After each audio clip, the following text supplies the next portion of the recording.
მოგესალმებით პატრიცემულო რადიო მსმენელებო, მივესალმებით ჩვენ ტელემაყურებლებს. დღეს ხუთშაბათია 7-9 და ვიწყებთ ჩემს ავტორო გადაცემას განათლების რეფორმის კვალდაკვალ. გადაცემათა ციკლი ისევ უცვლელია. უმაღლესი განათლების რეფორმის ანალიზი.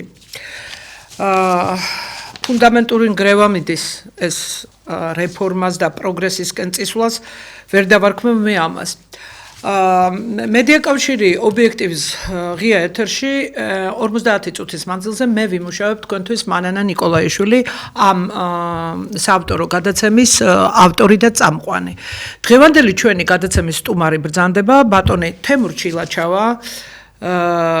ასე ვთქვათ, ბატონო თემურ, მოგესალმებით, ძალიან დიდი მადლობა რომ მობრძანდით და რამდენი წელია ჩემთან არ ყოფილხართ. და დიდი მადლობა რომ მოიცალეთ, ეხლა ხართ საიტნოტში, ჩემგან მიდიხართ და მე თქვენ გაქვთ თქვენი გადაცემა. ბატონი თემურ ჩილაჩავა ვინაიდან ძალიან დიდი ხანი არ ყოფილა და მაინც საჭიროა, იმიტომ რომ ძალიან ინტენსიურად მუშაობს იმ დონის მეცნიერია. ბატონი თემურ ჩილაჩავა არის ფიზიკა-მათემატიკის მეცნიერებათა დოქტორი სოხუმის სახელმწიფო უნივერსიტეტის გამოყენებითი მათემატიკის მიმართულების ხელმძღვანელი, ცხუმ აფხაზეთის მეცნიერებათა აკადემიის პრეზიდენტი, 180 სამეცნიერო შრომის ავტორი, ციტირება სტატიების 1300, აშინდექსი 22, მისი ხელმძღვანელობით დაცულია 10 სადოქტორო დისერტაცია, 5 სახელმძღვანელოს ავტორი და რა ვიცი, აი ძალიან საფუძვლიანი განათლება ბატონ თემურს კომაროვის ფიზიკა-მათემატიკური სკოლა აქვს დამთავრებული, მოსკოვის სახელმწიფო უნივერსიტეტი აქვს დამთავრებული წარჩინებით, ასპირანტურაც იქ დაამთავრა, საკანდიდატო დისერტაცია იქ დაიცვა და სადოქტორო აქ დაიცავე თბილისის სახელმწიფო უნივერსიტეტში. არის აფხაზეთიდან წარმოშობით, არის დევნილი და ასევე მთავარი ბატონო თემური ის უნდა ვთქვათ, რომ ძალიან სტაჟიანი ტელემაყურებელი და რადიოსმენელი ჩემი ვინც არის, მას კი ეცოდინება, ხშირად იყო ხოლმე ადრე ჩემთან ბატონი თემური გადაცემაში, მაგრამ მაინც ვთქვათ, რომ დევნილობაში სოხუმის სახელმწიფო უნივერსიტეტი დევნილობაშიც დააფუძნეს ჩვენ უსაყვარლეს ბატონ ჟორდანიასთან ერთად, შემდეგ დააფუძნეს, მერე იყო თბილისის სახელმწიფო უნივერსიტეტის ფილიალი სოხუმის უნივერსიტეტი, შემდეგ გადაკეთდა ცალკე უნივერსიტეტი გახდა და 12 წელი ბატონი ჟორდანია იყო რექტორი, ხოლო ბატონი თემური იყო პრორექტორი. ასე რომ ბატონი თემური არის უმაღლესი განათლების სისტემის და სფეროს და უმაღლესი სკოლის კარგი მცოდნე ექსპერტი და ახლა ვისაუბრებთ ბატონ თემურ, მე თქვენ რა თქმა უნდა დაგისვამთ კითხვებს, მე მაინტერესებს თქვენი აზრი როგორც განათლების ექსპერტის, არა მარტო სოხუმის სახელმწიფო უნივერსიტეტთან დაკავშირებით, არამედ საერთოდ აი ახლა მიმდინარე რეფორმებთან დაკავშირებით, იმიტომ რომ ჩემი შეფასებით ეს რეფორმები ძალიან საშიშია, მე არ მგონია რომ ამან კეთილი ნაყოფი გამოიღოს და მთელ განათლების ექსპერტებში ძალიან მოდური გახდა სიტყვა გამოშიგნა, ზუსტად რომ ყველა უნივერსიტეტი გამოშიგნულია და მეტნაკლებად მე რასაც გადავხედე, ყველა უნივერსიტეტი დაზარალდა, ისე გადაანაწილეს და გადმოანაწილეს პროგრამები, გაუშვეს მილევადში, გადაიტანეს და გადმოიტანეს პროგრამები, აქ 3 ჯგუფად შეიძლება დავყოთ და მთელი რიგი პროგრამები გააუქმეს.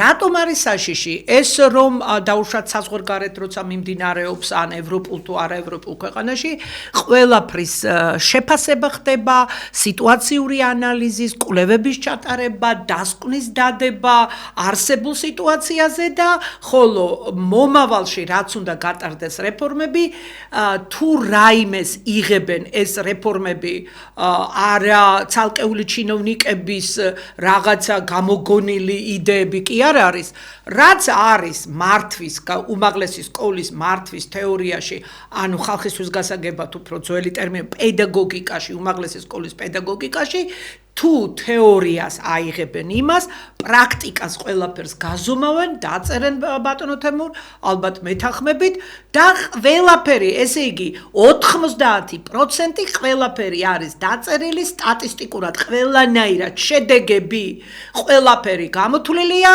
და 10% პლუს მინუს რომ ნუ რაღაცა მოხდეს გაუთვალისწინებელ კი ცდომილება მხოლოდ 10%-ია მაგრამ ყველაფერი გათვლილია 100-დან 100% მაგრამ 10%-ს დაუშვებენ ესე იგი როდესაც მეცნიერულად და პრაქტიკულად ეს შემოწმდება რომ არის ძალიან სასარგებლო ქვეყნისთვის და პირველ რიგში ახალგაზრდებისთვის და თუ სკოლაში აკეთებენ მოსწავლეებისათვის თუ უმაღლესში აკეთებენ სტუდენტებისთვის მაშინ იწყება რეფორმა მსგავსი არაფერი არ მოხდა აქ არანაირი დასკვნები სამინისტროს არ გააჩნია და აი ასე აბერტყებენ ამ პროგრამებს ხან იქეთ გადაყრიან ხან აქეთ გადმოყრიან მე მიმაჩნია რომ სოხუმის უნივერსიტეტი ეს დევნილი გმირი უნივერსიტეტი ქალბატონ ადასთან ვიყავი და იქ ვთქვი და 1000-ჯერ გავიმეორებ გმირი უნივერსიტეტია და პატრიარქს შემთხვევით არ დაუჯილდოვებია პირველად სოხუმის უნივერსიტეტი უმაღლესი ჯილდოთი წმინდა გიორგის ორდენით ბრწყინვალების ორდენით და არც ერთ ქვეყანაში იშვიათობაა საერთოდ დევნილი უნივერსიტეტები მაგრამ სადაც არის არც ერთი მთავრობა დევნილ უნივერსიტეტს ხელს არ კიდევს იმიტომ რომ იქ უნივერსიტეტი დაზარალებულია, უნივერსიტეტი ცოცხალი ორგანიზმია, იქ არიან თანამშრომლები, ის თანამშრომლები ძირითადად დევნილები არიან და ისინი დაზარალებულები არიან და როგორ შეიძლება შენ დევნილ პროფესორ მასწავლებლებს უთხრა რომ და სტუდენტებს და საზოგადოებას, დევნილ საზოგადოებას და ხალხს რომ აი ახლა მე შენ წაგართმევ ამ 24 საბაკალავრო პროგრამას, 17 მაგისტრატურა, დოქტორანტურა ისა და აი ასე გარდოქმნი და ეს იქნება კარგი და მე შენ მოგცემ 380 ადგილს ჯერ, მერე 390-ს და სრულიად ხალხი ამბობს ბატონმა ზურაბმა მითხრა შაბიამანიო იმ კინოფილმი და ზუსტად ეს სასაცილო კი არა უნდა ვტიროდეთ ჩვენ აგერ მაგ ამოწერილი თქვენი ის და რაღაცა 13 პროგრამას რომელიც არ გააჩნია ეს პედაგოგიურ პროფილს აძლევენ და დღეს თქვენს რომ ჯერ აქამდე ცნობარი არ არის და ჩემო პატივცემულო მთავრობა პირდაპირ მიმართავ პრემიერ მინისტრს ეს უკვე ტოტალური უფლებების დარღვევა აბიტურიენტების ერთ თვეზე მეტი ორი თვით ადრე უნდა გამოცხადებულიყო ეს ცნობარი ბავშვს აქვს უფლება ის კი არა წლის დასაწყისში უნდა იყოს ცნობილი რა სად რა კვოტა და როგორ არის ეხლა დღეს გამოცხადდა რომ ვამზადებდი ამ გადაცემას 6 აპრილს იქნებაო ეს არის ძალიან დაგვიანებული და თითქმის არც ერთი პროგრამა აკრედიტებული არ იქნება და ნუ თქვენ გაქვთ თქვენი თეორიები რომ ნუ აი ეს და იქ მე ვცვამ კითხვას აგრარულ ფაკულტეტს რომ აწებებთ საქართველოს ტექნიკური უნივერსიტეტის აქვე უნდა ვთქვა რომ საქართველოს ტექნიკური უნივერსიტეტი დაზარალდა ძალიან უკვე თვლა ანგარიში 60-ზე მეტი პროგრამა მარტო ბაკალავრიატში წაართვის მაგისტრატურაში და რა ვიცი და ასევე ილიაუნის უნივერსიტეტი და თუ სადმე რაიმე დაგჭირდებათ თქვენ იცით ბატონო თემურ მათ გამოყენებითი მათემატიკის ინსტიტუტი სააკაშვილი ხო ეკვეთა საბურთალოზე და ხო დაანგრია ბატონი კვარაცხელია რომ იყო დირექტორი კი გამოთვლითი მათემატიკის დაანგრია შენობა ვიღაცა ყაზახი ქართველი იქ მე აქციებს მართავდი ჟურნალისტური გამოძიება ჩავატარე და მერე როგორღაც მისცეს ახალი შენობა სხვათა შორის ჩემ ნაცესავს უნდოდა იმ შენობის ყიდვა საქართველოს მოქალაქე არ იყო ჩამოსული იყო უცხოეთიდან და ივანიშვილის ბოდიში მერაბიშვილის ნათესავს ჰქონდა ნაყიდია შეიძლება მერაბიშვილისაც იყო ის ნუ როგორღაც გარემონტდა ისა და შეუშვეს იქ მათემატიკის ინსტიტუტი მერე მათი ტახტი რომ მოირყა და ეხლა ვიგებთ ამ ქართულმა ოცნებამ ისევ წაართვა მათემატიკის ინსტიტუტი. და ისა, აი მუსხელიშვილის და ვეკუას საქართველოში მათემატიკის ინსტიტუტზე და უშიშროება გახსნა მაგისტრატურის პროგრამა და ეს ბატონო მამუკა. მე არ ვიცი თქვენ ხართ თუ არა საქმის კურსში. მასწავლებლის სახლი წაგვართვა დახელოვნების ინსტიტუტი სააკაშვილმა აგვიშენა გლდანში და გახარია იყო პრემიერ-მინისტრი და მასწავლებლის სახლი წაგვართვეს და შეუშვეს იქ უშიშროების რაღაცა ანალიტიკური ცენტრი. ახლა მაგისტრატურა გაიხსნა და მათემატიკის რას გადაკიდები ხართ ამ განათლების სისტემას. ბოლოს და ბოლოს აიშენეთ მთელი უნივერსიტეტების გაყიდვას აპირებთ და სადღაც რუსთავში უნდა გადა ერთი შენობა ვეღარ მოგიძებნია განათლების სისტემას რომ არ წაართვათ? რა უბედურება ეს დააბრუნეთ ეს მათემატიკის ინსტიტუტი. ვინ ეხმარება სამინისტროდან? რა უბედურებაა ეს? იმ სამინისტროში მოკალათ დით საქართველოს ტექნიკურ უნივერსიტეტზე გაბრაზებული მუშაკები შედიხართ იმ კომისიაში და ისა რა ქვია აღარ დაამთავრეთ მტრობა ამ უნივერსიტეტის მიმართ. ეს გაბისონიას უმუშავია ჩვენ უნივერსიტეტში და რაღაც არ წასულა ნასიამუნები იმ უნივერსიტეტიდან რაღაც სრული პროფესორი ეხლა კავკასიის უნივერსიტეტში გახდა კახა შენგელიასთან და აღარ ამთავრებს რა და იქ კიდევ ისა რა ქვია ცოტა ხნის შემდეგ ვიტყვი რაღაც ინტერესებია იმ აგრარულის იქეთ-აქეთ გადატანით. მიაქვთ ბატონო თემურ ისეთი პროგრამები რომელიც არის სუფთა საინჟინრო სურსათის და იმ მთელი რიგი პროგრამები არის საინჟინრო და არის ერთი ამბავი რა და ეს არის იმაში მოკალათებული სამინისტროში მოკალათებული და მათ ზურგს უკან კიდევ მდგარი ყველაფერი ჩავატარე ჟურნალისტური გამოძიება და სათითაოდ ვიცი თქვენი გვარები რა. კარგით, ბატონო თემურ. ორიოდ სიტყვით, რა სიტყვით თქვენ ძალიან მოკლედ ამ რეფორმასთან დაკავშირებით და თუ გინდათ სოხუმის უნივერსიტეტით დავიწყოთ, არ ვიცი, როგორც გინდათ. ჩვენ ზოგადად რეფორმა. ზოგადად კი ბატონო. მადლობას მოგახსენებთ მოწვევისათვის, ქალბატონო. მანანა თქვენთან საუბარი როგორც უმაღლეს დონის ექსპერტისა, საშუალო და უმაღლეს განათლებაში და მეცნიერებაში ყოველთვის სასიამოვნოა საუბარი. ზოგადად მე როგორც მოქმედი მეცნიერი და ასევე ორ უნივერსიტეტში მუშაობ და შემდეგ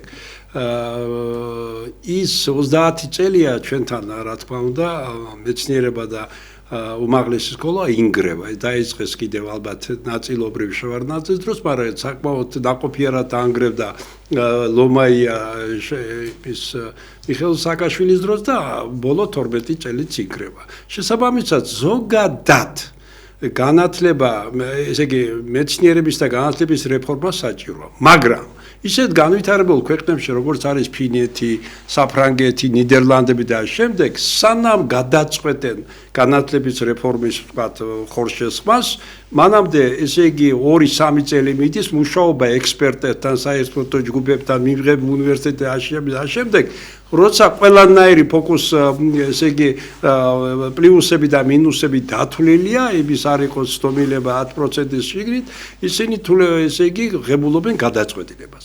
მაგალითი არის ბალკანეთის ქვეყნებისა, სერბეთი და შემდეგ, სადაც ასე როგორც იტყვიან ერთ დღეში ესე იგი მიიღეს რეფორმა და ძალიან ცუდი შედეგი იყო.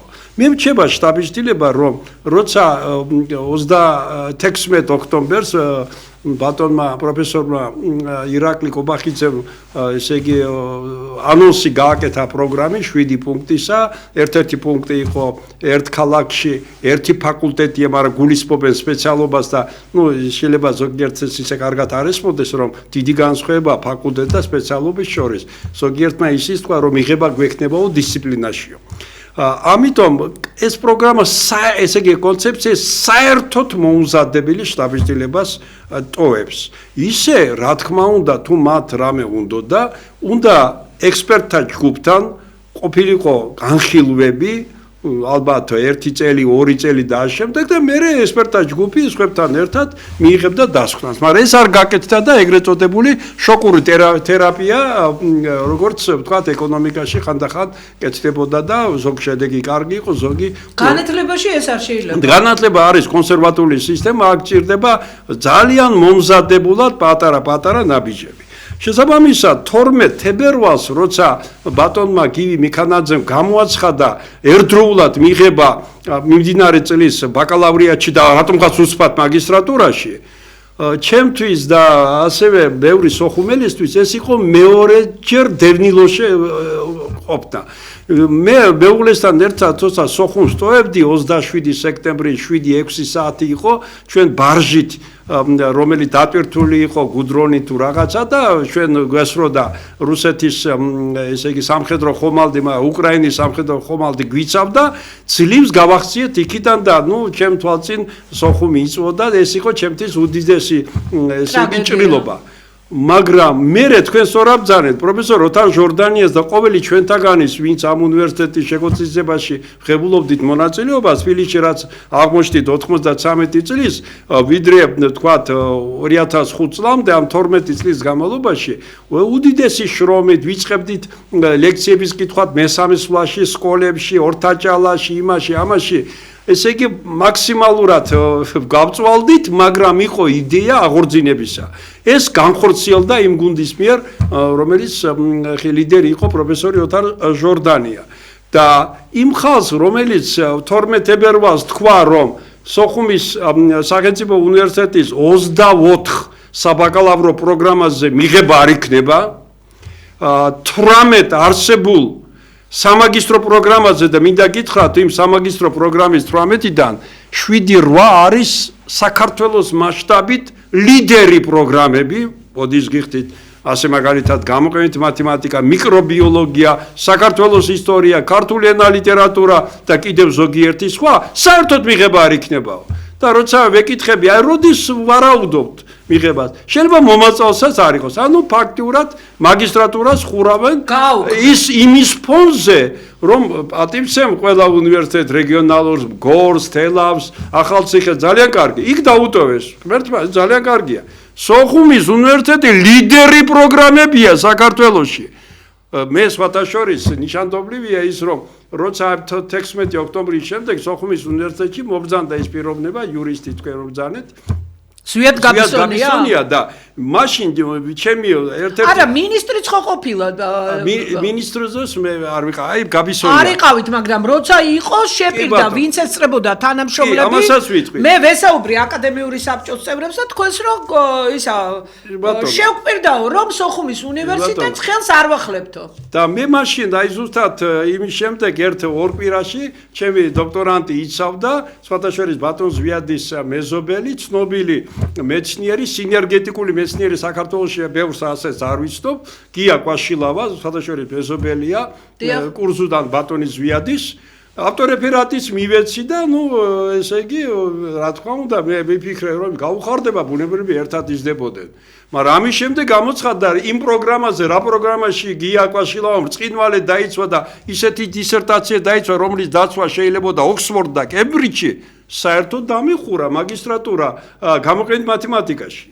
იმ 18 პროგრამასთან ერთად. ამიტომ მე მიმაჩნია რომ როცა მოვიდა არ შეხვდით არ დაუსვით მე არ მინახია ესა ისე კი ავტორეფერატის ვაჩუქეთ. არა, როცა იყო მოსული ხო იყო სოხუმის უნივერსიტეტში ამას წინათ იყო მოსული. იქ არავითარი არ იყო ერთადერთი იყო საუბარი შეიძლება იურისტებს კონდეს პრობლემა.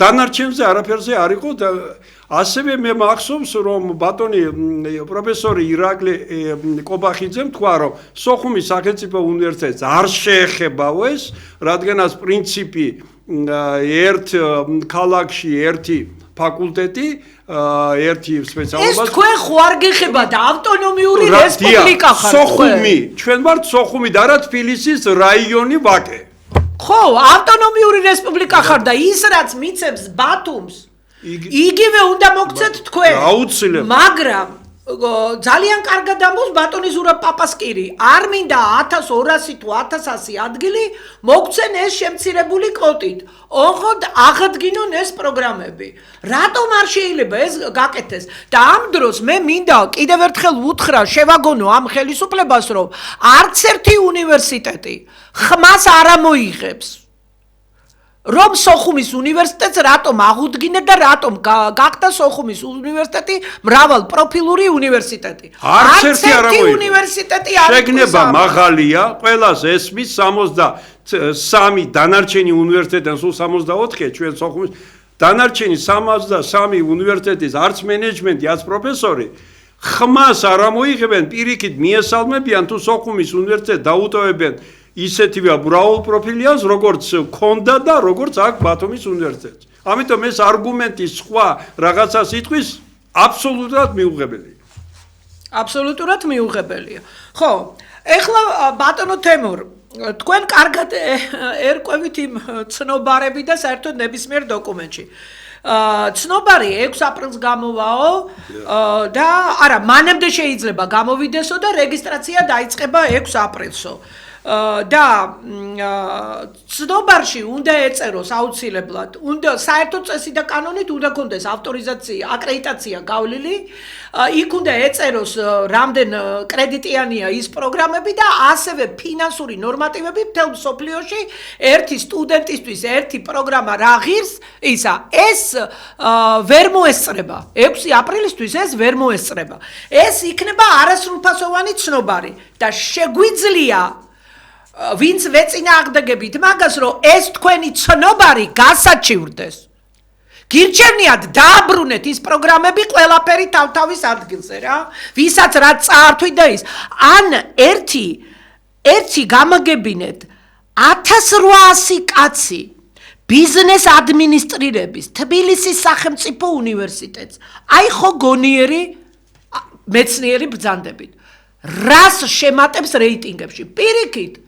დასცემს და გაანადგურებს თბილისის სახელმწიფო უნივერსიტეტის ჯერ როგორ უნდა აკადრო უმაღლესი დონის თბილისის სახელმწიფო უნივერსიტეტს 1800 ბიზნეს ადმინისტრირების ის შეუხსიოთ იქ 700 იყო მიღება და ზდიან 1800-მდე რადგანაც ტექნიკურ უნივერსიტეტს ილიას უნივერსიტეტს სოხუმის უნივერსიტეტს წაართვეს და იქ რისი რეიტინგების მომტანია რაც თესეუს რეიტინგებს აძლევდა მედიცინა ისინი ხელოვნებათმცოდნეობის განათლების და ყველაფერი წაართვეს ხო და ასევე პროფესორების დონე იძლევა რეიტინგს და არა დაუშვათ სტუდენტთა მარტო რაოდენობა რეიტინგის მომცემი არა კიდევ ერთს ვიტყვით ალბათონ მანანა აი რომ ბრძანებენ ისენ რომ ერთი ქალაქში ერთი სპეციალობაო ფაკულტეტიო მათივე ეს პრინციპი თვითონ დაარღვიეს მაგალითად თბილისში ილიას სახელმწიფო უნივერსიტეტში და სოხუმის სახელმწიფო უნივერსიტეტში ხო თვლიან რომ სოხუმის უნივერსიტეტი არის თბილისის ერთ-ერთი რეგიონში ანუ ვაკეში ირღვევა მაგალითად სოხუმის სახელმწიფო უნივერსიტეტში მათემატიკა, ფიზიკა, ბიოლოგია, ქართული ფილოლოგია, ისტორია 5 პროგრამაზე და ილიას უნივერსიტეტში მასწავლებლის ერთწლიანი მომზადების პროგრამის ინტეგრების დარღვეული აქვს. პირდაპირ დარღვეული აქვს.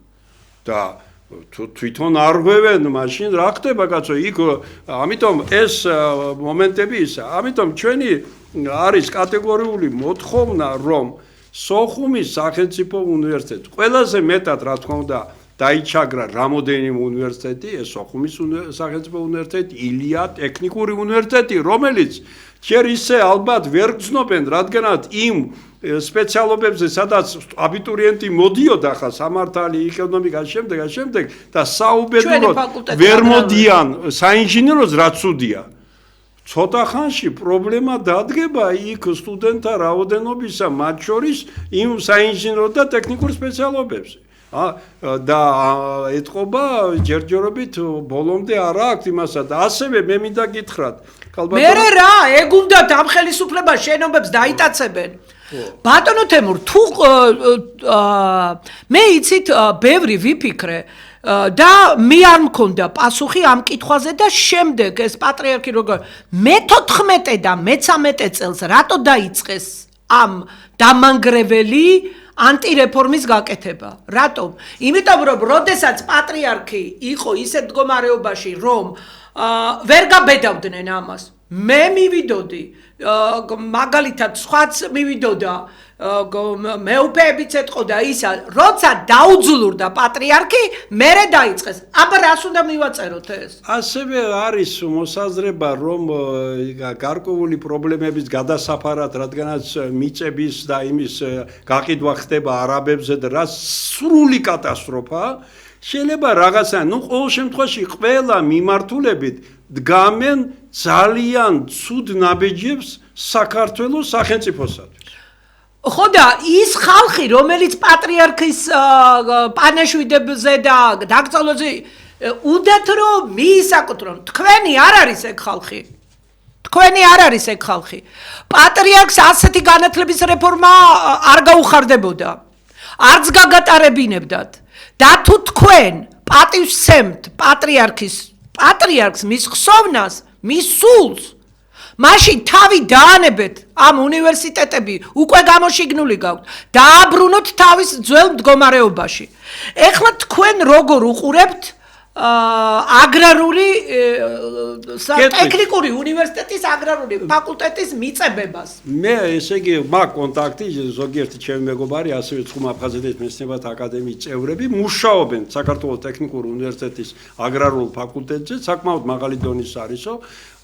ჩვენ საზოგადოებას შევახსენებ 32 წლიდან არის სოხუმის პედინსტიტუტი, გასული წელი საუკუნის შემდეგ 79 წელს მეორე უნივერსიტეტი შეიქმნა საქართველოში, სადაც მაგაზე დროს ნუ გავაცნოთ ბატონო. მეოთხე ამიერკავკასიაში და ჩვენ აი გავიდა 94 წელი არასოდეს სოხუმის პედინსტიტუტში, მერე სოხუმის სახელმწიფო უნივერსიტეტში აგრონომიის ხაზი, საპატივცემლო სპეციალობები არასოდეს არ იყო. ჩვენ კადრები არ ყავს. ჩვენ კოლექტივს, ისევე როგორც ტექნიკური უნივერსიტეტის აგრონომიის ფაკულტეტს არ უნდა ესეთი ხელოვნური, ესე იგი, გადასვლა. ამიტომ დიდი უაზრობა ეს, არავითარი სახელმწიფოს ინტერესებში არ შედის.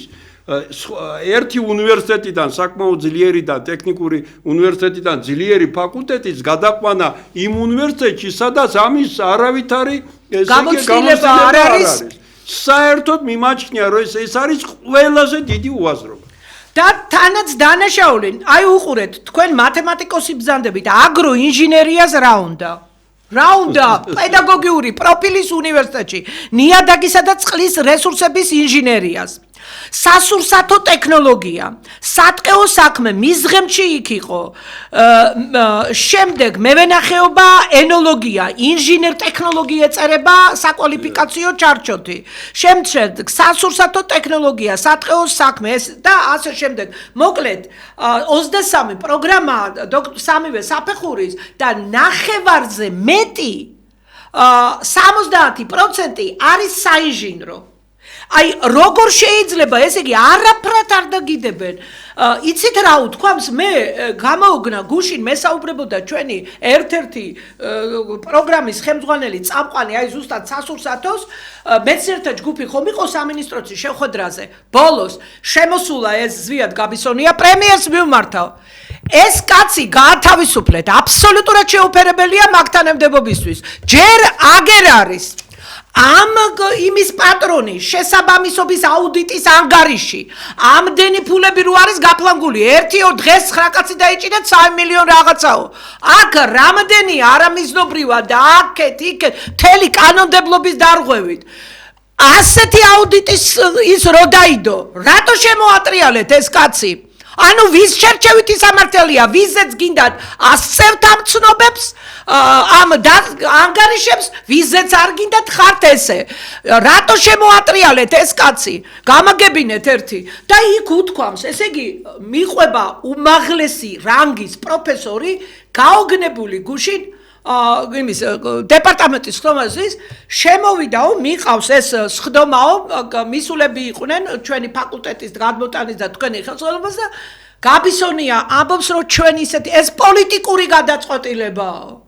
რა არის პოლიტიკური გადაწყვეტილება, მაგ პოლიტიკურ გადაწყვეტილებაზე მე ვთქვა და ჩვენო რაღაცები რომ უთქვამს ამ რამდენიმე მეცნიერი იყო იქ და პირადად მე რომ ვთქვი რომ არ შეიძლება სასურსათო ტექნოლოგიის გადატანაო და დასაბუთებაა გამაჩერაო რას ქვია არ შეიძლებაო ჩვენო კონსტიტუციის შეცვლაც რო დაგჭირდესო ჩვენ ისეთი ძლიერები ვართ პოლიტიკურად რომ კონსტიტუციას ნახევარსაათში შევცვლითო რისი კონსტიტუციის შემცვლელი ხარ ესე იგი არ იცის ამ გაბისონიამ რომ საკონსტიტუციო უმრავლესობა არ ყავთ თქვენ ქართულ ოცნებას დღეს პარლამენტში ბიძინა ივანიშვილს მაინც არ უსმენთ რომ ითხოვდა იმას რა ქვია საკონსტიტუციო უმრავლესობას იმდენი ხმა ხო საკონსტიტუციო უმრავლესობა ესე იგი ხედავთ ესე იგი მან ჩათვალა მე არ მგონია რომ გაბისონია მე გარიცოდე საკონსტიტუციო უმრავლესობა რომ არ ყავს ნამდვილად იცის ეს მე დავარწმუნე ის მეცნიერი მაგრამ იმ მეცნიერთა ჯგუფ ვისაც ელაპარაკებოდა აუდიტორიას აყენებს ესე იგი თulis რომ იმათმა არ იციან ვაი თქვენს პატრონს აი ესე გეტყვით მე არ მიყვარს ესეთი ისინი მაგრამ თქვენ მეც არ იმსახურებთ რა არიციან კი არა დაუჯექი იმ მცირე რიცხოვან მეცნიერთა ჯგუფს ვის თქვენთან იყო მოსული და ნებისმიერ საკითხში ვერაფერში ვერ აჯობებთ აი როგორ უნდა იყოს ესეთი ადამიანი მინისტრის მოადგილე და თან ამხელა იმის რა ქვია სარეფორმო ჯგუფის ხელმძღვანელი ეხლა უყურეთ რა მაინტერესებს იცით როგორ გაგრძელდება აი ორ კითხვას დაგისვამთ ერთად რას ფიქრობთ თქვენ როგორც განათლების ექსპერტი თქვენი უნივერსიტეტის სამომავლო აი ეს შედეგები რა იქნება და აი როგორ გესახებათ ბრძოლის დაუშვათ გზები ჩერდებით აქ თუ აგრძელებთ ბრძოლას მინდა გითხრათ რომ სოხუმის სახელმწიფო უნივერსიტეტის 10-15% აქტიურად გამოთქვამს თავის ექსპერტულ აზრს მაგრამ ბუნებრივია რომ სხვათა შორის ცენტრალურმა ხელისუფლებამ დაწყებული ბატონი დატერორებული ხალხი ბატონი სააკაშვილის მხრიდან მაქსიმალურად გააკეთეს რომ მოახდინეს აფხაზეთის საზოგადოების დაშლა აფხაზეთის უმაღლეს საბჭოს, მინისტრთა საბჭოს თავმჯდომარეები, სოხუმის სახელმწიფო უნივერსიტეტის ბოლო რექტორები არ არიან აფხაზეთის მკვიდრი. შესაბამისად, დიდი დანაშაული არის ცენტრალური ხელისუფლების, რომ დღეს აფხაზეთის, თქვა, საზოგადოება არ არის კონსოლიდირებული. მე მახსოვს, როცა აფხაზეთს ყავდა აქ თბილისში, თუნდაც პოლიტიკური ლიდერი, აზგასვენებული თამაზ ნადარიშვილი, ხოლო საზოგადოებრივი ლიდერი თქვენ ბრძანეთ ბატონი ოთარ ჟორდანია, შევარდნაძე, რომელიც იყო პოლიტიკაზე ჩემთვის მიუღებელი, მაგრამ პოლიტიკოსი იყო, ის უწევდა ანგარიშს ამ ძალას. შემდეგ ბატონი თამაზი გარდაიცვალა, მიხეილ სააკაშვილმა ძალით მოხსნა ოთარ ჟორდანია, რომელმაც ააყვავა სხვებთან ერთად უნივერსიტეტი და გამოაგზავნეს სოხუმის უნივერსიტეტის რექტორებად ხალხი, რომელმაც არ იცის ენგუს რომ გადახვალ გალის რაიონი იწყება თუ გუდაუთის რაიონი, ანუ ეგრეთ წოდებული პარაშუტისტები, შესაბამისად დღეს მაგრად არის სოხუმის სახელმწიფო უნივერსიტეტში აი შემოტანილი ის ელემენტი, რომელიც ხელს უშლის დევნილების კონსოლიდაციას. მე მხოლოდ გეტყვით იმას, მარტო ის რომ წელს მიღება სამაგისტრო 18 პროგრამაზე არ იქნება 24 საბაკალავრო ძველ რომელიც არსებობს არ იქნება და 13 ის თქვენ რომ ბრძანეთ რომელიც ჯერ აკრედიტებული არ არის თქვათ იქნება სოხუმის სახელმწიფო უნივერსიტეტში სადაც დღეს არსებობს 5 ფაკულტეტი უკვე სექტემბერში სამართლის და დიპლომატიის ფაკულტეტზე გასანთავისუფლებელი იქნება 4 თანამშრომელი 4 შტატი ბიზნესი და სოციალურ მეცნიერებათა ფაკულტეტს საერთოდ ანადგურებენ. უკვე პირველ სექტემბერს გასანთავისუფლებელი იქნება 22 ადამიანი. კერძოდ 6 საბაკალავრო და 6 სამაგისტრო პროგრამაზე მიიღება 0-ია. საბუნებისმეტყველო ფაკულტეტზე მათემატიკა და შემდეგ 9 საბაკალავრო პროგრამა იცვლება 6 სამასწავლებლო, შეიძლება იყოს, 7 სამაგისტრო პროგრამა იხურება, იკარგება 1 სექტემბრისთვის 20 შტატი. ჰუმანიტარულ ფაკულტეტზე იკარგება 12 შტატი მარტო სექტემბერს. განათლების ფაკულტეტზე 4 შტატი. სულ იკარგება, ესე იგი, დღეს არის კონკურსში გასული 215, სოხუმის სახელმწიფო უნივერსიტეტში 5 ფაკულტეტზე იკარგება 62 შტატი სექტემბერში. და ყოველ მომდენ სემესტრში, მაგალითად უკვე მაგისტრატურა მომავალი წლის თებერვალში, უკვე რადგანაც მეორე კურსის მეოთხე სემესტრში არ არის კონტაქტური საათები, უკვე მაგისტრატურა განულდება და კიდევ დაემატება. რეალურად 29%-ით იკარგება პერსონალი სექტემბერში. რა თქმა უნდა, მე იტყვიან ზოგიერთი მენეჯმენტის წარმოადგენელი ხალხს პირდაპირ გეუბნებით, შეყავს იმაში, შეცდომაში ეუბნება, არავინ არ განთავისუფლდება, ყველას დაგასაქმე. ზოგს ეუბნებიან, ატყუებენ, ეუბნებიან იურისტებს, რომ აქ კი არ იქნება საათები თსუ-ში. თსუ-ში ვინ მოხდება? თსუ-ს აქ თავის კადრები, მაღალი დონის, ასევე ტექნიკურ უნივერსიტეტში დაიხურა სამართალი, იქაც არის გარკვეული კარგი კადრები და ყველა ისწავლა ილიაუნში თუ ასე ბოლომდე მიიყვანეს, გამორიცხულია რომ სოხუმის უნივერსიტეტიდან ვინმე იქისა. მე ეტყვიან საათობრივზე დღეს საათობრივ ანაზღურებ თქვენ იცით ეს ინსტიტუტი არის დაახლოებით 60-80 თანამშრომელია, ყველას განთავისუფლებენ, იტყვიან ჯერ შტატიანს უდენ. და მერე შტატიანებს მიადგებიან და იტყვიან გადადით ნახევარ შტატზეო რომ შევინარჩუნოთ ყველა. აი რა მაინტერესებს ბატონ თემურ, იქ ვინც დარჩება ის მილევად რეჟიმში რომ არის გადასული მაგისტრატურაც და ის 3 ფაკულტეტი თქვენი თუ 2 ფაკულტეტი ბიზნეს ტექნოლოგიები და სამართალი და ეკონომიკა, იმის გარდა კიდე შემცირდებიან პროფესორ მასწავლებლები? როგორ არა, ხო გითხარით, ის 2 ფაკულტეტი სამართალი და ბიზნესი და სულ რამდენი შემცირდება იმ 215 კაციდან? ხო გითხარით, 62 უკვე სექტემბერში. 6 სექტემბრისთვის, მაგრამ მე რა თქმა უნდა, იმის მიხედვით რა შემოვა ახალი, ნუ დაახლოებით 40 ყოველ სემესტრში. რა?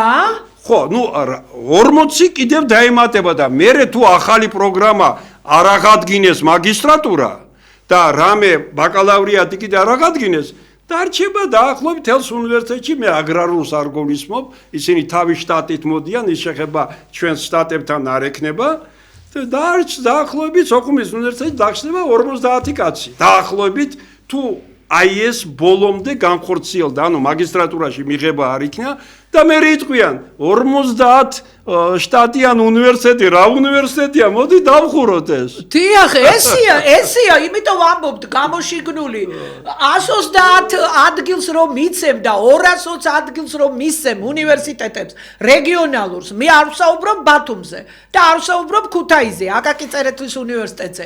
დანარჩენი, აი დავუშვათ ჯერეთი ეს ხო ზღაპარია. 100-დან 100% არიფსება რეგიონალურების და ესე იგი, აი მაგალითად ზუგდიდის 130 კაცი, პირველი, მეორე, მესამე კურსი 390. ეს 100%-იანი შევსება რომ იყოს. თუ არ იქნება, ესე იგი 300 კაცი 200 კაცზე, უნივერსიტეტი, მისი ადმინისტრაცია, შენობა, კომუნალური ხარჯები, დეკანატები, რამდენიმე დეკანატი, 2 მაინც ხო იქნება? არა, რენტაბელურია ეტყვიან. ესე იგი, ყველა ასე დღეშია 220 კიდე რეგიონულ სამცხე-ჯავახეთი, ზუგდიდი, თელავი, გორი, ნუ თელავს 400 ადგილი აქვს, 1260, მაგრამ ეს 100%-იანი შევსების დროს. ანუ მთელი უნივერსიტეტები გამოიშიგნა. თქვენ თქვით ეხლა და მეც დაგეთანხმებით, საქართველოს ტექნიკური უნივერსიტეტი ყველა გამოშიგნეს, ყველა. თვით თსუ-ც კი. დედა უნივერსიტეტიო რო იძახიან ყველაზე აი ისეთი სუხე ფაკულტეტები კი განათლებაზეც ძალიან ბევრი მიდიოდა და იმ ხელოვნებაცნობის ფაკულტეტსაც მოხსნეს ეს ფაკულტეტები, ნუ ილიაუნზე უკვე აღარ ვლაპარაკობთ, კარგი. ესე იგი, აი 215 პროფესორიდან 50 რომ დარჩება, აი რატომ არ იღებს ეს ხალხი ხმას? გითხარით მე ხალხი. ანუ უმაღლესი საბჭო თქვენი, ან მთავრობა თქვენი აფხაზეთის, ან ცენტრალური მთავრობა, ან დათო ფაცაცია, მებრძოლი ძალიან დიდ პატივს დათო პატრიოტი როგორ ეს უთხარით თქვენ რომ 50 ადამიანი დარჩება? ბატონი დათო მობრძანდა ჩვენთან იცის რა შედეგები დადგება? როცა მან დაამთავრა ჩვენთან ეკონომიკის ფაკულტეტი და რეალურად მემორანდუმი დადეს ხალბატონ თეა ჯუღელთან იმასთან დაკავშირებით რომ ესე იგი თანამშრომლობა იყოს დევნილთა სამინისტრო და სოხუმის სახელმწიფო უნივერსიტეტს შორის, მაგრამ ფაკულტეტი ფაქტურად ეკონომიკის ბიზნესის და სოციალურ მეცნიერებად იხურება, ანუ დაუკვირდით რა ფაკულტეტი იხურება. ეკონომიკა, ბიზნესის, ფილოსოფია, სოციოლოგია, პოლიტიკის მეცნიერება, ანუ პოპულარული ფაკულტეტები იხურება. პოპულარულის გარდა სოხუმის არა, დათოფაცაციას შეხვდით თქვენ და უთხარით ესე ის მიესალმება ან რეფორმას.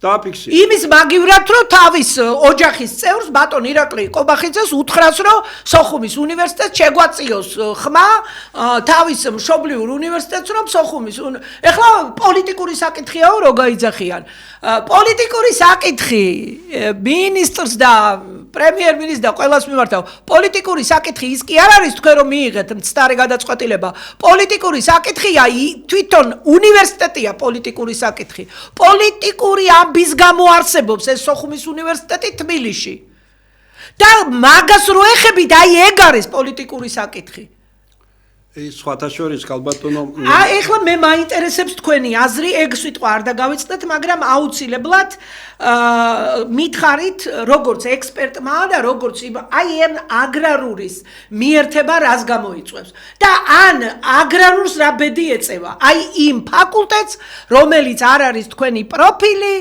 ამ ხალხს თქვენ იცით რომ მე მაგალითად გუშინ პირადად გავიგე რამდენიმე ჩვენი წამყვანი მეცნიერი აი ვარსკვლავი არა მარტო ტექნიკური უნივერსიტეტისთვის საქართველოში სახელმწიფოში აი ეგეთი სპეციალისტები არ არიან და უარსაცხადებენ არ უნდათ არსად გადასვლა რა ჩვენ გვინდა ამიტომ ეს არის დიდი ესე იგი რა მოუვა ამ ფაკულტეტს მე ვამბობ რომ ჩაინგრევა ჩაიშლება ჩვენი ფაკულტეტი ხო დაზარალდება ყველა მხრიდან იმიტომ რომ ჩვენთან რომ გადმოვლენ თუ ძალით გადმოიყვანეს გადმოვლენ თავის პროფესორით რადგანაც ჩვენ აგრონომი ბევრი უარს ამბობს წამყვანი მეცნიერი შესაბამისად ეს იქნება საერთოდ დიდი უარი როგორი შემოხაზვა იქნება ანუ აქ არის ჩვენთან 100%-იანი და კონკურსებია სოხუმის უნივერსიტეტში იქნება ამდენი მსურველი ну არ ვიცი რაც პროგრამებს თავაზობენ სოხუმის უნივერსიტეტს თავისი ყავდა აბიტურიენტები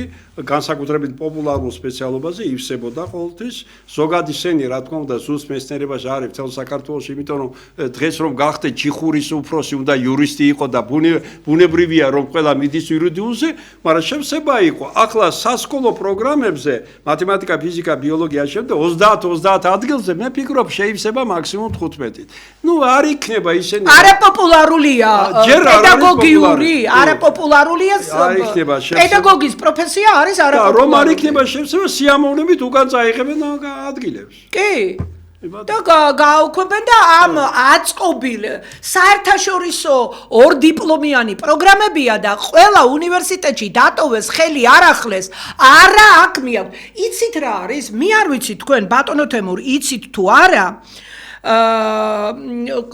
კიდე მინდა 6 წუთი დავგვჭა მაშინ გკითხავთ ამას ძალიან საინტერესო კითხვა მინდოდა ას გამოვთქვამ და თუ იცით თქვენ თქვით რაიმე ამ რეფორმა რო გამაცხადა და პროგრამების გადანაწილება და რაღაცა მე იმ სამინისტროში მიმაჩნია რომ ძალიან ბევრი არაპროფესიონალები არიან და მე ყველას კეთილსინტეზიერებაში არ ვარ დარწმუნებული და მაქვს კიდევაც მაგის ფაქტები და ხო იცით ქართული ამბავი წავიდა ჩაწყობა აბახელების გადაგრეხვა და ეს მედროში არის აი ეს რეფორმის ეს აბა ეს პროგრამა დაგვიტოვეთ ის პროგრამა იქეთ გადაიტანეთ ზუსტად ვიცი რომ გარკვეული ძალები დგანან ვინ უკარნახა პრემიერს მე მაინტერესებს გაგცეს პრემიერმა პასუხი საერთოდ ამ აგრარული მიმართულებების ჩამორიგება ყველა რეგიონულ უნივერსიტეტებში ეს არის ძალიან ძვირადღირებული დარგები იმიტომ რომ ყველა აგრარულ მეცნიერებას ყველა სპეციალობას ფაკულტეტს ჭირდება უზარმაზარი რაოდენობით ლაბორატორიები ერთი კი არა, ქიმიის ყველანაირი ლაბორატორიები, ფიზიკის ლაბორატორიები, ბიოლოგიის, სხვადასხვა მიმართულების ექსპერიმენტული და სპეცსაგნების ლაბორატორიები, საწარმოები და ისინი. სად არის ეს? რეგიონებში. ან რატო უნდა აკეთოთ თითო ლაბორატორია 1 მილიონი, 5 მილიონი თავიდან ბოლომდე რო გააკეთო? რატომ? აი ვინ მიაწოდა? მე ვიცი ეს ვინც მიაწოდა, მაფიოზურმა კლანმა, მაგას ცალკე გადაცემას მიუძღვრე. ბატონო თემურ, თქვენ უნდა გკითხოთ. ბატონმა ზურაბმა მე ვეღარ მოვასწარი, ბოლო წუთზე ის კი არა დამთავრებული იყო გადაცემა, ბატონმა ზურაბ პაპასკენმა თქვა, რომ სენატმა და აკადემიურმა საბჭომ მიიღო მიმართვაო. კი ბატონო. ხო და აი ეს მიმართვაო მე არ გამოქვეყნებულაო და ახლაო ჩვენო მივიღებთო იმას. რა ხდება? ესე იგი 12 თებერვალს რომ გამოცხადა ბატონ გივი მიქანაძეს მხრიდან მიღებები, 13 თებერვალს აკადემიური საბჭო სოხუმის სახელმწიფო უნივერსიტეტი და წესდების თანახმად ყველა უნივერსიტეტში მმართველი ორგანო თავარი არის აკადემიური და შეიკრიბა აკადემიურ საბჭოში შედის ჩვენთან 10 ესე იგი წარმომადგენელი და შედარებით ნორმალური განცხადება მიიღო. განცხადება არის ბატონი ესე იგი ირაკლი ყობახიძის და გივი მიქანაძეს მიმართ რომ შეუნარჩუნონ სოხუმის სახელმწიფო უნივერსიტეტის მრავალპროფილოვანი რაც იყო ის. მაგრამ ეთყობა გაიარა მე საბჭოს თავმჯდომარემ, გაიარა კონსულტაცია და გავიდა იმის შემდეგ დღეს 13-ის შემდეგ გასულია თვენახევარი. და დღემდე ესე იგი საიტზე სოხუმის სახელმწიფო უნივერსიტეტის აკადემიური საბჭოს და სენატის ერთობლივი მიღებული განცხადება მიმართვა დადგენილება არ დევს. ახლა მე იურისტი არა ვარ, მაგრამ მე ვიცი რომ უმაღლეს ორგანომ რომ მიიღებს გადაწყვეტილებას, ის სავალდებულო ყველასთვის, მათ შორის იურისტებისათვის. და თქვენ გამოაქვეყნეთ ეს წერილი? ხო, მაგრამ მე ხო არა ვარ აკადემიური საბჭოს წევრი. არა, მოაწერეთ ხელი და მიიტანეთ მასე ილიონის პროფესორებმაც მიიტანეს და სხვადასხვა თბილისის სახელმწიფო უნივერსიტეტის სხვადასხვა ფაკულტეტმაც მიიტანა პრემიერ-მინისტრთან და ითხოვეს შეხვედრა. კი ბატონო, პროფესორი წერილები სხვა არის და საინსტიტუტო ჯგუფის, მაგრამ აკადემიური საბჭოს სენატის წერი რაც მიღებულია, ეს ვალდებულია საბჭოს თავმჯდომარე გამოახერხოს საიტზე დადოს და ასე შემდეგ, მაგრამ სამწუხაროდ ეს არ ხდება და მე მიმართავ ქალბატონო მანანა ზოგიერთ წევრებს თქვენ იცით სოხუმის სახელმწიფო უნივერსიტეტის აკადემიურ საბჭოს წევრებს რომ დროზე მოიკითხონ მოთხოვონ ქალბატონ თეას რომ ერთობლივად ქალბატონ თეასთან ერთად მიღებული 13 თებერვალს განცხადება თეა ჯუხელი რექტორი აკადემიური საბჭოს თავმჯდომარე რომ დადონ ეს იმაზე უნივერსიტეტის საიტზე ეს აუცილებელია, თორემ წინააღმდეგ შემთხვევაში პროფესორა საუბრობს, რომ ჩვენ მაშინ დავაყენებთ საკითხს ფაკულტეტებიდან ორ-ორი არჩეული თუ დანიშნული წინა რექტორის მიერ ხონელიძე ნიშნავდა აკადემიური საბჭოს წევრად ზემოდან. იმად გამოწვევას საკითხს დავაყენებთ. ნიშნავდა თუ არჩევა მიდიოდა? არა, არჩევა ფორმალურად და ნიშნავდა. და თქვენი შემდეგი ნაბიჯი რა არის? ანუ აი ძალიან კარგ 2 სიტყვას ვიტყვი რომ ქალბატონი ადამ არშანი კიდევ ერთი ორი არის აფხაზეთის უმაღლეს საბჭოს თავმჯდომარე მოაზროვნე დეპუტატები მომდევნო ორშაბათს აწყობენ აფხაზეთის საზოგადოების პროფესორა იქნება არასამთავრობო ორგანიზაციით უმაღლეს საბჭო ორი ესე იგი კომისიის ხტომას სადაც ჩვენ დავანახებთ ალბათ საქართველოს კიდევ ხელისუფლებას რომ ამ საკითხში სოხუმის სახელმწიფო უნივერსიტეტის გადარჩენის, მრავალპროფილიანი უნივერსიტეტად დარჩენის, ერთადერთი ძაფის დარჩენის აფხაზეთთან კავშირისა ერთობლივი აზრი გვაქვს. და ამის შემდეგ თუ საქართველოს ხელისუფლებამ ამასაც არ მიაქცია ყურადღება, ну მაშინ ეს ნიშნავს არ აინტერესებს არაფერს. ბატონო თემურ, ყველაფერი ხმებია მთავარი, ხო? გააკეთეთ მიმართვა თვალსაჩინო მეცნიერები ხართ იქ ძალიან ბევრი და შესანიშნავი ინტელიგენცია ყავთ უნივერსიტეტის მიღმაც დაიწეროს წერილი მიმართვა აფხაზეთიდან დევნილებისათვის და თელ სოფლიოში, სადაც არიან მიმოფანტული, მიმართეთ, რომ არც ერთი ხმა ქართულ ოცნებას, როცა იქნება არჩევნები, თუ არ დააბრუნებენ მრავალპროფილურ სტატუსში სოხუმის სახელმწიფო უნივერსიტეტს. კარგი აზრი. ეს იქნება ყველაზე მაგარი. აი ეს იქნება მიმართეთ ხალხს და ეს აუცილებლად დრო გაქვთ. რამდენია დარჩენილი? 2 წელი, ხო? არჩევნებამდე. არ ვიცი, შეიძლება ამ წელს ჩაატარონ, მაგრამ ყოველ შემთხვევაში ისე 2 წელი. ხო, აი ეგ იქნება ყველაზე ეფექტური და რა თქმა უნდა კობახიძეს უნდა მიმართოთ, უნდა მიიტანოთ ის წერილი და რა ვიცი, მოელაპარაკეთ რექტორს და რექტორი დაგეხმარებათ. რომ მოეწყოს შეხვედრა. სამწუხაროდ ჩვენი დრო ამოიწურა, მედია კავშირი ობიექტივის პირდაპირ ეთერში მიდიოდა ჩემი საავტორო გადაცემა განათლების რეფორმის კვალდაკვალ. მე ამ გადაცემის ავტორი და წამყვანი მანა ნიკოლაიშვილი ვიყავი თქვენთან ერთად ვიმუშავე 50 წუთის მანძილზე პირდაპირ ღია ეთერში. თემა იყო განათლების უმაღლესი სკოლის რეფორმის ანალიზი. ჩვენი დღევანდელი სტუმარი ბრძანდებოდა სოხუმის სახელმწიფო უნივერსიტეტის პროფესორი, ფიზიკა-მათემატიკურ მეცნიერებათა დოქტორი, მათემატიკის მიმართულების ხელმძღვანელი ბატონი თემურ ჩილაჩავა. ამ გადაცემას გაიმეორებენ შაბათს 5:09. გვიყურეთ, გვისმინეთ და გააზიარეთ. ნახვამდის მომავალ შეხვედრამდე.